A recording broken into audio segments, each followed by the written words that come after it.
వామ్మో war nine ఏం సినిమారా ఇది. ఇందాకనే రిషబ్ శెట్టి నటించిన కాంతారా ది లెజెండ్ చాప్టర్ 1 అయితే మూవీ చూసినావా.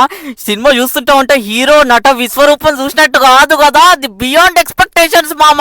శివుడు వచ్చి హీరో లోపల పోయి శివ తాండవం చేసిండే ఫీలింగ్ అయితే కలిగింది మామ. కథ విషయానికి వచ్చేసినట్టు చాలా మంది ఇది పార్ట్ 2 అనుకుంటున్నారు మామ. కాదు మామ, మనం ఏదైతే 3 సంవత్సరాల కింద చూసినాం చూడు కాంతారా, దానికి ముందు జరిగిన స్టోరీ ఇప్పుడు చూపెడుతున్నాడు Kantara chapter 1 the legend. Basic గా ప్లాట్ వచ్చేసి ఇది ప్రీక్వెల్ మూవీ కాబట్టి ఇందులో ఒక లెజెండ్ పుడతాడు, ఒక నట విశ్వరూపం పుడతాడు. అతనే మన సీనియర్ రిషబ్ శెట్టి అనమాట.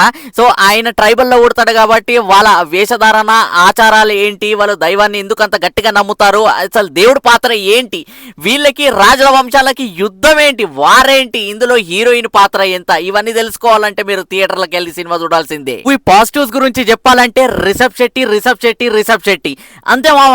నిజంగా సినిమా చూస్తుంటా ఉంటే ఆయన ఒక్కోడే భుజాల మీద మోసిండు మామ సినిమా అంతా. మూవీ ఫస్ట్ 20 మినిట్స్ అయితే చాలా ఇంట్రెస్టింగ్ గా పోతుంది మామ. ఆ వరల్డ్ బిల్డింగ్ గానీ, ఆ సెటప్ గానీ, ఆ ట్రైబలిటీ గానీ, సో ఆ రాజుల వంశం గానీ, అసలు ఈ చరిత్ర ఎట్లా క్రియేట్ అయింది, ఇదంతా చాలా ఇంట్రెస్టింగ్ అనిపిస్తుంది మామ. 3 ఏళ్ల కింద వచ్చిన కాంతారా మూవీలో ఏదైతే వర్కౌట్ అయిందో ఇప్పుడు కూడా అదే సెంటిమెంట్ తోటి అదే సీక్వెల్ తోటి మళ్ళీ వచ్చిర్రు మామ.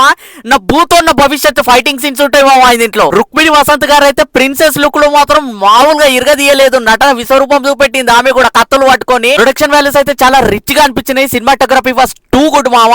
టెక్నికల్లీ చాలా బ్రిలియంట్ గా తీసిండు. నెగిటివ్స్ గురించి మాట్లాడుకున్నట్లయితే గుల్షన్ దేవయ్య విలన్ క్యారెక్టర్ పోషించిండు మామ. సో ఆయన క్యారెక్టర్ అంతగా యూటిలైజ్ చేసుకోలేదు, చాలా డల్ గా ఉంటుంది, అంత ఇంపాక్ట్ అయితే క్రియేట్ చేయలేదు. ఆయన చూపెట్టినంత విలనిజం అనేది నాకు నార్మల్ అనిపించింది మామ. ఓవరాల్ గా ఈ సినిమా చూసి థియేటర్ కి వెళ్ళి బయట కష్టపడికి మామ. ఫస్ట్ 20 మినిట్స్ పీక్స్, దాని తర్వాత కొంత డల్ అయినా కానీ ఇంటర్వెల్ మాత్రం నెక్స్ట్ లెవెల్ అనిపిస్తుంటా ఉంటా. సెకండ్ హాఫ్ లో బీజిఎం లతో భయపెడతాడు మామ.